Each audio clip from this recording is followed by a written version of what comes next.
Risk in and of itself, vulnerabilities and constraints are actually a lot what generate the opportunities. And for me, personally, that's where I actually derive my inspiration. This is where it all begins, so say goodbye to all your fears, all your doubts. This is where they die.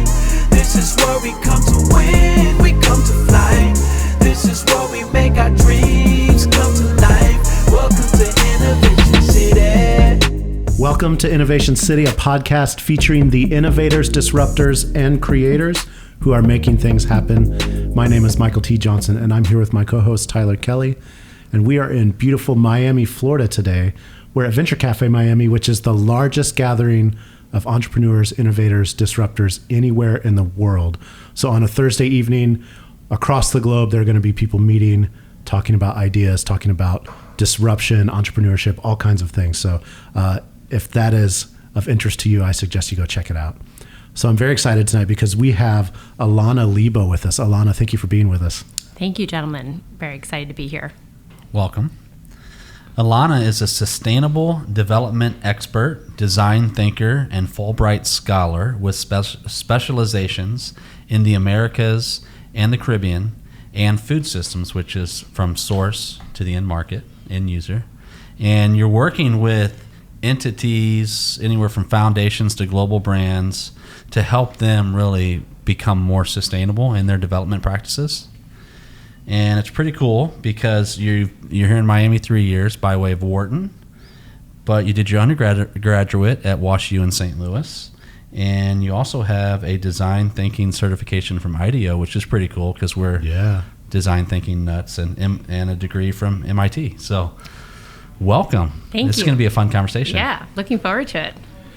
I don't know where to start because there's so much fun stuff in that intro, but let's start with the design thinking thing because first of all, how did you get into that and to get whatever it is you have from IDEO in design thinking? And let's talk about that. Great. So this is exciting. I am an individual who leads both by vision and goals that I set, and also by instinct. And that's an interesting interplay. And actually about a year ago, I was within my corporate capacity, serving as the founding sustainable development executive at Danone USA's division. And something in me was ticking around an interest to get back to utilizing my hands. I'm a hand-eye coordination individual and have been building things throughout my life. And basically, I allowed myself to go on a creative journey. And through the space that I created, really one day woke up and IDEO popped into mind. I'd known of them for a long time. And I jumped online, typed in to see what kinds of courses or other opportunities. And lo and behold, there was the closing day to enroll in the start of one of their certifications. So I dove in because I just said, things call you. And it's been a journey ever since then, and some real fortuitiveness that occurred along the journey is that some days after I began, our corporate entity began, the Danone corporate entity at the time, began engaging with them. So I had this incredible opportunity to both drive my vision to fruition and take the courses and gain my certification, but also do real-time work in collaboration with IDEO. So you've taken that and you apply it to sustainable development, specifically in the Caribbean?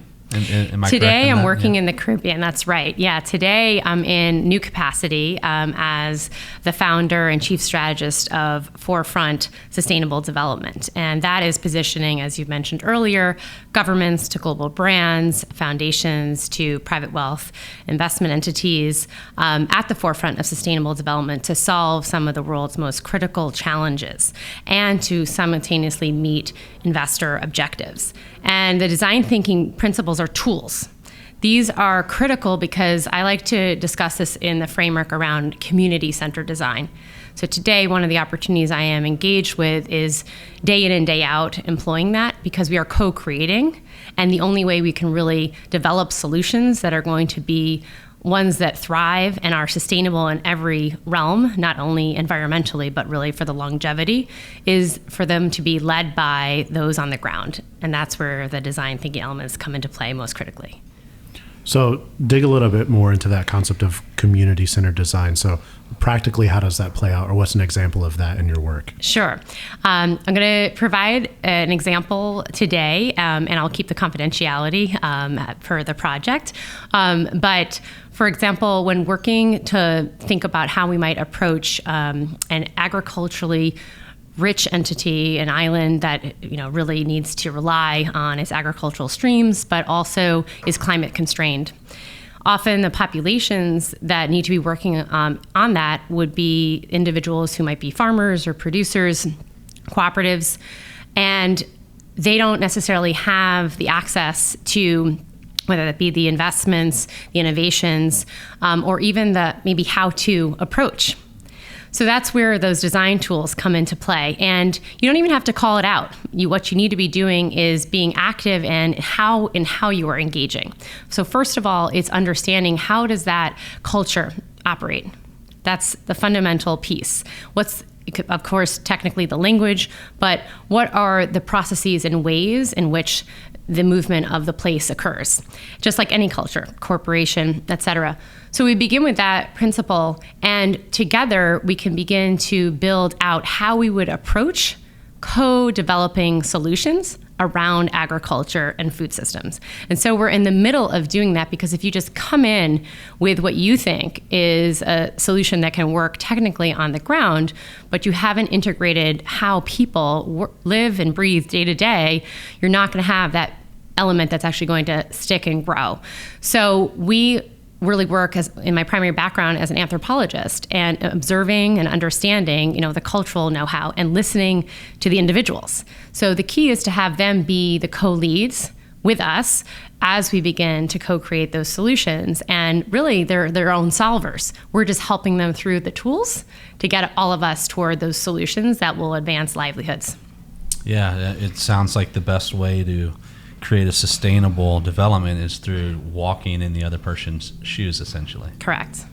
Absolutely. So tell me about why a government or a company or an investor would want to become sustainable. I know right now it's a hot topic. Yeah. So are your clients doing it because they know they have to, or is it more of a purpose-driven thing? It's a great question. I think each entity, of course, has its own individual reasons for drive. But I'd have to say that if you step back for a moment, and whether you're looking at, your bottom and top lines, as a private entity, or whether you're looking at the missions that you're behind, again, for-profit or foundation-wise, altogether, we see that the world cannot really grow if we're constrained. So at the end of the day, if you're building a food product and you don't have enough of the raw material that you need to build that, you're not going to be able to grow that business. If you're involved and you're mission focused on the health and wellness of individuals, that is also rooted directly in food security and those opportunities. So I think when leaders at the helm are looking at full growth potential of whatever the organization is and the communities that they serve, if they're really, really future focused and really now focused, because this is upon us, they see that the health and wellness and the sustainability, the longevity of their entities and their interests rest in this. So today, I don't see it as an option, and I don't think those leaders do.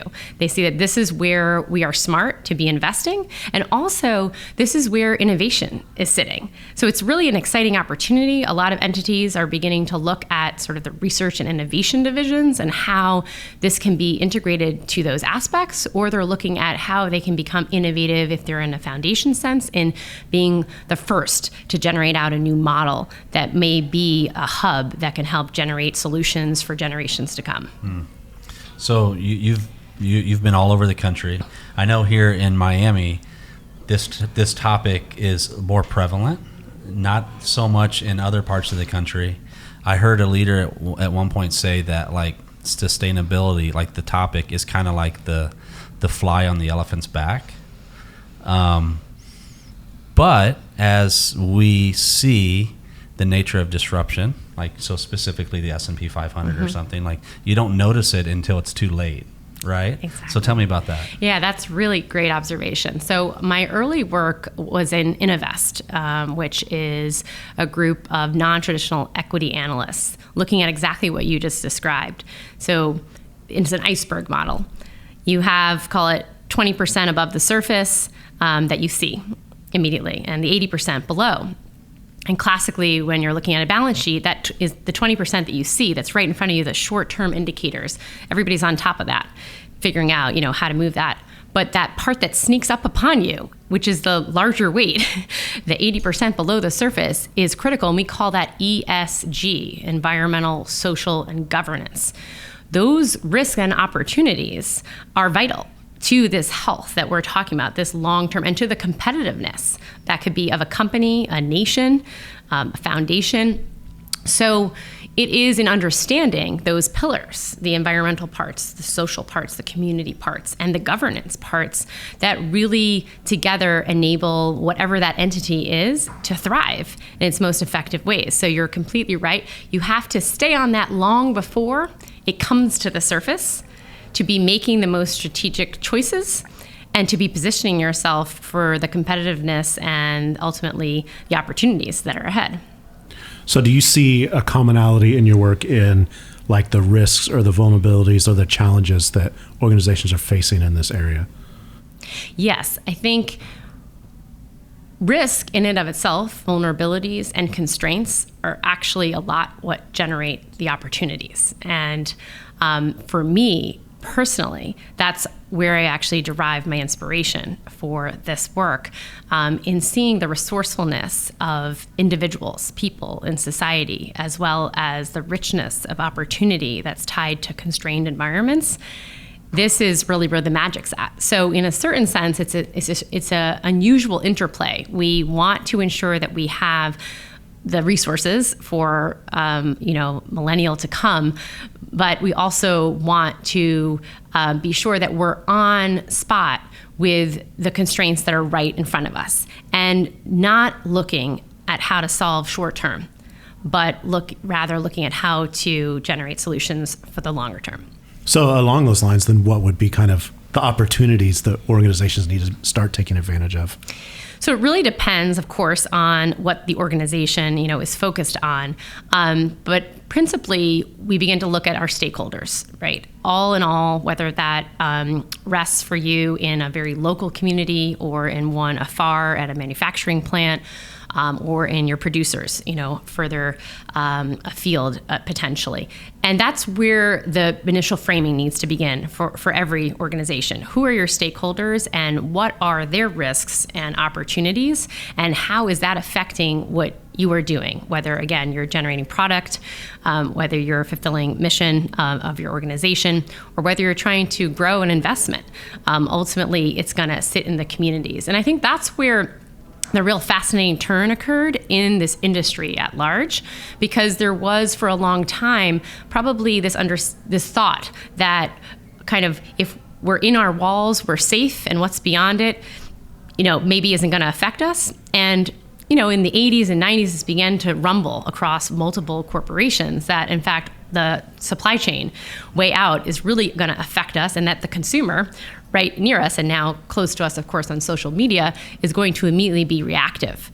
But so today, the power of the consumer, the power of the individual, and that includes the producer who can have a smartphone and click on something immediately, has a major force and a major ripple effect on what institutions are doing at large. And ultimately, I think the profound awareness and recognition that occurs by leaders is that they're not only an influencer, these stakeholders, but they're actually ones that can be driving the growth of the organization. So if you keep your stakeholders in health, in all realm of what that means, you're likely to see prosperity. So let's talk about the idea of stakeholders, because I think like in the past, we may have a lot of companies just like, well, I want to benefit the shareholders of my organization and let's make decisions have like just a very basic bottom line mentality. Have you seen kind of a broadening of a definition of who's a stakeholder, and like do the effects of certain things spread out much larger than what people think? Absolutely. I mean, from my background in the food systems space, I mean, first of all of us consume something every single day. So we want to be consuming generally things that are good for us, but whatever our choices are, we're also going to reflect those, as we know, on social media, likely somewhere.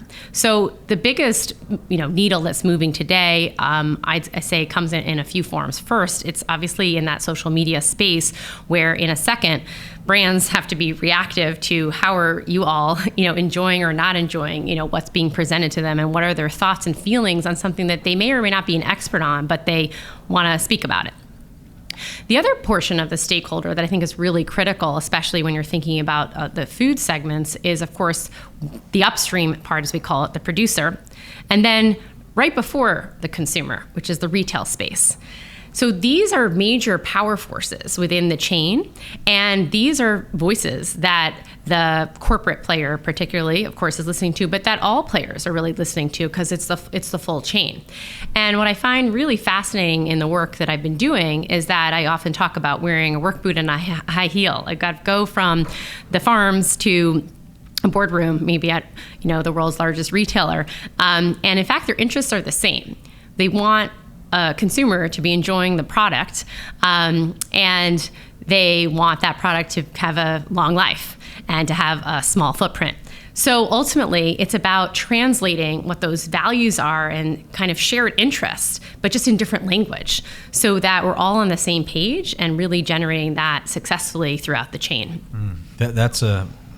I love that. So it's a shared objective, but it might be a different language, like along each point or path along the supply chain. Let's dig into that a little bit. So great capture of points. Thanks there. Yeah, this is one of my favorite aspects, and actually where I feel that I'm bringing unique value, particularly into the world and into the work that I'm doing. I'm coming to the forefront with a background in anthropology, an MBA, as you've quoted, but it's not simply the degrees, it's really the language that's learned through those, and I also like to feel an intuitiveness about who I am as a human. I am inherently someone who does kind of straddle those different worlds and comfortably. So I thrive being in the rural area, being with producers, just being a part of those worlds that are their livelihoods and their day in and day out. And I'm able to speak with them, whether that's in Spanish or Portuguese or an indigenous language, but also really speak with them just about their lives and, not rush in with our agendas that we often have from sort of our prescribed, Western worlds.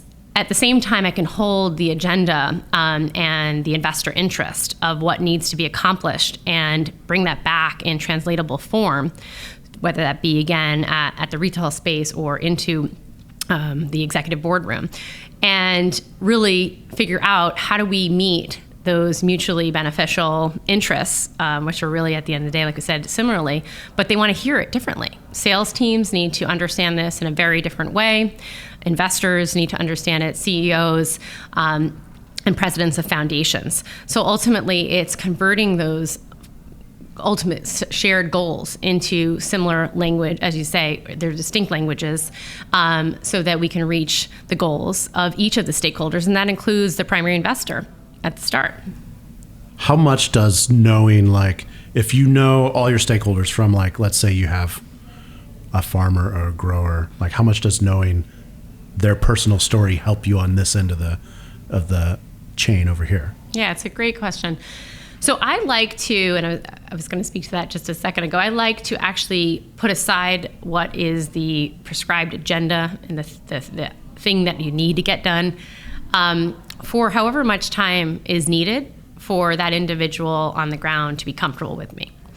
And sometimes that can be complex because you probably have somebody else who's got a short time frame to meet something. But that's actually been one of the most critical points, because in the teaching I do, I've had the opportunity to influence and advance the largest retailer in our world around sustainable agriculture. And one of the key pieces is around time. We've had to inform that you may have quarterly objectives, but in fact, agricultural growth often takes at a minimum a year's time to see something because of obviously the cycles. So within that is the answer to your question, because you have to then say to yourself, we're going to step back, because to reach the goodness of what we want and the design thinking, you can't force that. So you need to be able to step back and say, what do we need to do? What way do we need to be to begin to get to our end goal? And so, for example, as a Fulbright scholar in the field working in microfinance, I had this year's agenda, and you can imagine the first segment of my mind having the plan part. But I had to immediately shift to the adaptable version and to the more instinctive set, which showed me that the Aymara culture, the women micro-entrepreneurs with whom I was working, their time frame was completely different. So days turned into weeks at times, and I moved my planning schedule to the side and said, you know what? I'm actually going to reach my ultimate goal best if I adapt to how they are. And I bring that with me everywhere when I'm on farms across the US or now in the Caribbean. And we figure out, okay, we know what our plan is, but we also have to set the expectations for who your investor is and inform them that we're going to reach that. It may take a little bit of a different course, but you're going to reach it best if you allow us to do that work naturally, which means being step by step, hand in hand with whomever's on the ground, walking with them, being at meals with them, being with their families, being with them in the market, whatever is the local know-how, and building trust, which is fundamentally the principle that allows us to get toward the success of the equation. And one of my favorite books is The Speed of Trust by Stephen Covey. And he's, in his research, has shown that you're able to do business quicker when trust is established. So right on the money. Right on I love it. I love it. I think there's an interesting thing you're talking about, and we've kind of heard this with a couple other guests, especially in the ag tech space, and with all of us being involved in the St. Louis area, which is a big ag tech center. Yeah. They talk about like innovation usually happens fast, but when you introduce it to agriculture, like you have a growing season, then you have to wait a year. So it introduces this like slowness that's unique to that industry. I mean, what's been your experience with that, and how does that change? I mean, you've talked about some of that, but how does that change how you approach what you do? Yeah, no, it's spot on.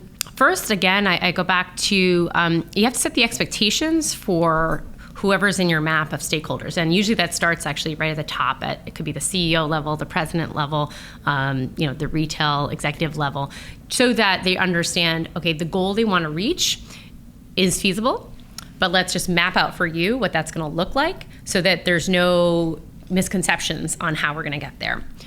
The second piece is around the fact that, it's interesting when you ideate and then prototype, in design thinking, sometimes you're doing that in a 30-minute window or a 30-second window. And you're going to need to add on a different type of time frame in the ag tech space. So you may have developed a prototype perhaps in a quicker fashion, but the implementation and the testing and the reiteration of that is going to need to take a longer period of time, particularly if you're in that ag space, unless you're just smack in the middle of the growing season and can go day to day. So that's an interesting caveat in there.